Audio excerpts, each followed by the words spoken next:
Et la vidéo d'aujourd'hui, sinon, la vidéo que je vais faire aujourd'hui aura pour titre, aura pour titre les avantages à être spirituel. Les avantages à être spirituel.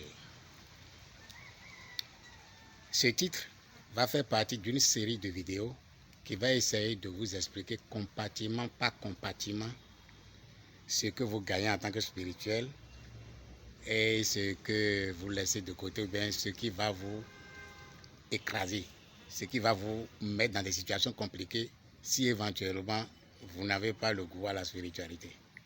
Donc, c'est une série de vidéos que je vais faire en ce moment-là pour expliquer compartiment par compartiment sur les avantages de la spiritualité. Aussi, les inconvénients éventuels de la spiritualité, je vais les énumérer aussi. Mais ces avantages et ces inconvénients, en réalité, ne sont pas des inconvénients, c'est juste des difficultés à pouvoir franchir des étapes par étape. Et au troisième degré de vidéo, je vais montrer comment franchir ces étapes-là. Donc, je suis en train de lancer une série de vidéos, toute une série de vidéos qui va aborder le même thème dans la même direction, qui va faire suite l'un à l'autre. Est-ce que vous voyez? Donc, le thème d'aujourd'hui, simplement, ce que je vais dire aujourd'hui, c'est quoi?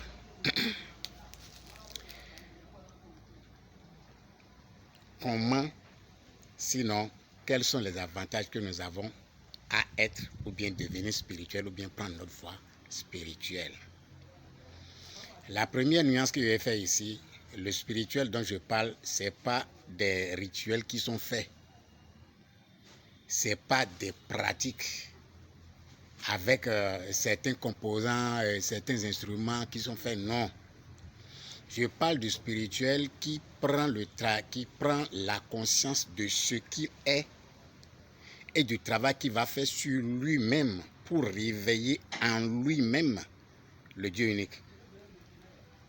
Sinon, mon enseignement ici n'a pas trait à la religion, ça dépend de n'importe quelle religion que je parle, n'est pas spirituel. Les rituels quelconques n'est pas spirituel. Trouver des façons pour guérir ou bien pour sortir des situations n'est pas spirituel. Je parle du travail qui va perfectionner l'être. Pour arriver à la date qui dit que l'homme n'est pas parfait pour aller vers la perfection de l'humain. C'est de cette spiritualité-là que je parle. Donc, il est important pour moi en même temps de faire nuance pour que ça soit très clair, pour qu'on comprenne. Maintenant, je suis en train de parler des avantages de la spiritualité. Aujourd'hui, donc, ce serait la première partie. Donc, la première partie, qu'est-ce que je vais dire ici, qu'est-ce que je vais aborder ici? D'abord, vous-même là, l'humain que vous êtes actuellement, depuis votre naissance, si vous n'avez rien fait, de spirituel, je ne parle pas religieux, si vous n'avez entrepris aucun travail sur vous-même pour développer votre plan physique, votre plan mental et développer votre énergie pour éveiller le Dieu en vous, vous aurez autour de vous, c'est-à-dire dans votre corps physique, comme dans votre corps mental, comme dans votre corps émotionnel, comme dans votre énergie, une forme de colle. Une forme de colle. Qu'est-ce que j'appelle colle? Cette forme de corps-là entoure tout votre aura. C'est-à-dire depuis les énergies, depuis votre plan énergétique jusqu'au plan mental, plan astral jusqu'au plan physique, il y a une forme de colle qui est dans votre système. Si vous n'avez rien fait de spirituel, je dis. Cette colle-là, qu'est-ce que ça vous fait? Cette colle-là fait en sorte que tout ce qui vous touche, tout ce que vous touchez, colle en vous. Tout ce que vous touchez, de quelque manière que ce soit, c'est-à-dire que ce soit avec votre corps physique, que ce soit avec votre corps mental, que ce soit avec votre champ énergétique, que ce soit avec votre corps émotionnel, colle en vous. Il colle en vous et vous conditionne à votre insu. Est-ce que vous voyez? Maintenant, ce que j'appelle col qui est dans tout votre champ, depuis le plan physique, plan émotionnel, plan mental, jusqu'au champ énergétique, cette colle-là, du fait que tout ce que vous touchez colle à vous, va vous isoler de la vie elle-même. C'est-à-dire, ça va vous rendre insensible à la vie. Bon, supposez que vous êtes assis sur un cahier, le cahier est collé à vous. Vous êtes assis sur une chaise, la chaise est collée à vous. Vous êtes assis sur quelque chose, tout est collé à vous. Vous êtes adossé à quelque chose, ça s'est collé à vous. Vous avez mis votre tête sur quelque chose, ça s'est collé à vous. Tout ça là est collé à vous. Résultat, vous êtes bourré complètement enveloppé. Vous êtes enveloppé d'une manière que vous n'allez même plus sentir la vie, pas du tout. Vous serez seulement isolé dans ce que vous appelez votre vie, qui n'est qu'une toute petite portion de ce que vous avez capté dans la vie. Et quand vous serez dans ça là, dans votre petite vie,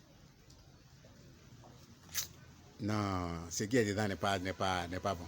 Quand vous serez ainsi, complètement isolé de la vie et être enfermé dans la petite vie que vous avez capturée, avec la petite conscience que vous avez, eh bien, votre vie et tout ce que vous allez mener ne serait que des choses qui vont retomber sur vous. Si vous voulez ou vous ne voulez pas, ça va retomber sur vous. Parce que vous n'aurez pas le minimum de clarté dans la décision que vous prenez ou bien dans les actions que vous posez. Alors que sans le minimum de clarté, eh bien, dans l'obscurité, eh bien, tout peut vous arriver. Quand même que j'admets aussi qu'il y a l'obscurité divine, mais dans cette obscurité dans laquelle le minimum de clarté n'est pas pour vous. Donc, aujourd'hui, ça c'est les premières parties pour parler de ce qui va vous entourer, du col qui est autour de vous, de comment ça va vous conditionner à votre insu, de comment il va vous isoler de la vie, de comment il va vous rendre totalement insensible à la vie. Donc, je vais m'arrêter là sur cette vidéo d'abord et la prochaine vidéo va faire suite à cette vidéo.